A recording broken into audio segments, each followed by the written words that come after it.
I never imagined that a single careless remark could shake the foundation of marriage.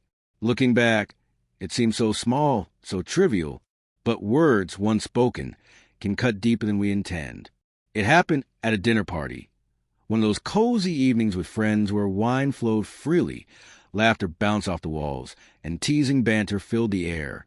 At some point, someone tossed a playful question across the table. If a burglar broke in, who would protect your house? The group chuckled, expecting silly answers. Without thinking, I joined in, louder than I should have, pointing at my husband Daniel with a smirk. Oh, definitely not him. I joked. He's too weak. I'd probably have to protect myself. The room erupted in laughter, but it wasn't all light. There was a sharp edge that made the joke sting rather than sparkle. Out of the corner of my eye, I saw Daniel's reaction, a subtle flicker across his face, a barely perceptible tightening of his jaw before he forced a polite smile. Soon after, he excused himself, leaving the party earlier than anyone expected. At first, I brushed it off. Daniel had always been quiet, gentle, a man of intellect and patience rather than physical strength. His days were spent among books and numbers, not tools or weights. To me, poking fun at that had always felt harmless. After all, hadn't I teased him for letting me carry heavier grocery bags? Laughed when he ran out of breath on hikes? It seemed playful until it wasn't. That night, he didn't come to bed. By morning, I noticed the missing items in our closet. A duffel bag gone, his favorite sneakers absent from their usual spot. Panic rose when his phone went straight to voicemail. I called and texted, but there was no response. At first, I felt irritation rather than fear. Could he really be so fragile, so thin-skinned, that a single joke drove him away? But as hours stretched into days and days into a week, irritation gave way to dread. Friends stopped asking where he was, though their eyes carried quiet judgment when they glanced at me. Somewhere deep down, I began to understand. It wasn't just that one joke. I had chipped away at his pride, his dignity, little by little over the years. That night, I had finally broken something irreparable. Then came the letter, slipped under my front door in a plain envelope. His handwriting was steady and deliberate, familiar yet formal. Just a few sentences, but they landed harder than anything he had ever said aloud. You once told me I was your safe place. Now you tell the world I'm not even strong enough to keep you safe. I won't be your punchline anymore. I read it over and over until the words blurred, pressing into me like thorns. I carried that letter in my purse for days, pulling out at work, hoping repeated readings would dull the sting. But they never softened. They remained sharp, reminding me of every moment I had failed to honor the man beside me. Memories surfaced, ones I had brushed aside. Daniel stepping in front of me when a stranger shouted at me in a parking lot. Even though his hands trembled, Daniel sitting up all night when I was sick, whispering promises that no harm would touch me. Daniel quietly telling me once that strength wasn't only in muscles, but in the will to stand, endure, and protect no matter the cost. He had always been strong, just not in the ways I had chosen to measure, and I had laughed at that strength until it broke.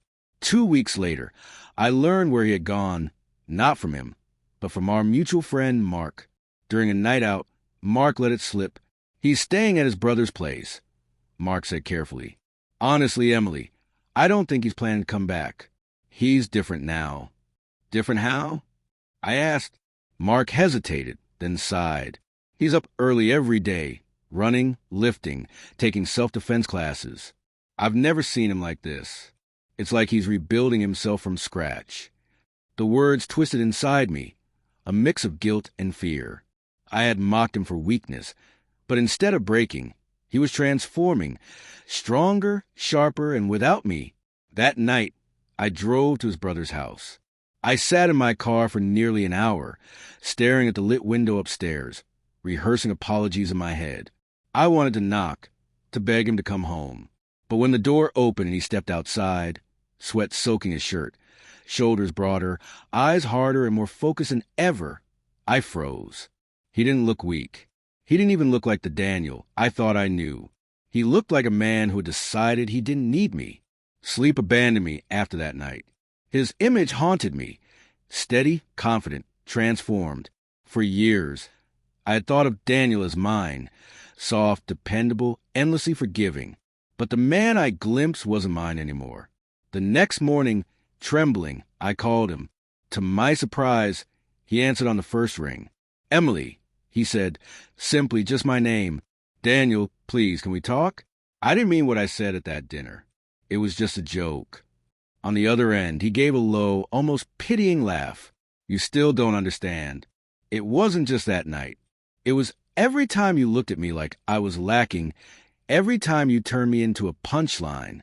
That joke, it was just the last drop in a cup you've been filling for years." Tears burned my eyes. I was wrong. I see it now. I see how strong you really are, stronger than me. There was a pause. In that silence, I felt the distance stretch into something unbridgeable. "I found something in myself I didn't know was there," he said finally. "And I can't go back to the man I was with you. That version of me doesn't exist anymore. Are you saying it's over?" My voice broke. "I'm saying I don't need to be with someone who sees me as weak. I deserve better than that." His tone was firm, not cruel, but final. The call ended. Weeks have passed, but his words echo through every quiet moment. I wander through our home, staring at the empty spaces where his things used to be. The memories replay, but they no longer feel like mine. They belong to a life that ended with one careless sentence. The bitter truth.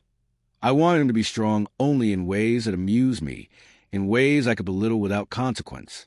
But real strength, the kind that walks away and refuses to be diminished, was something I never saw until it was too late. Now, I live with the weight of knowing I lost a man who had always been my protector, even when I was too blind to notice.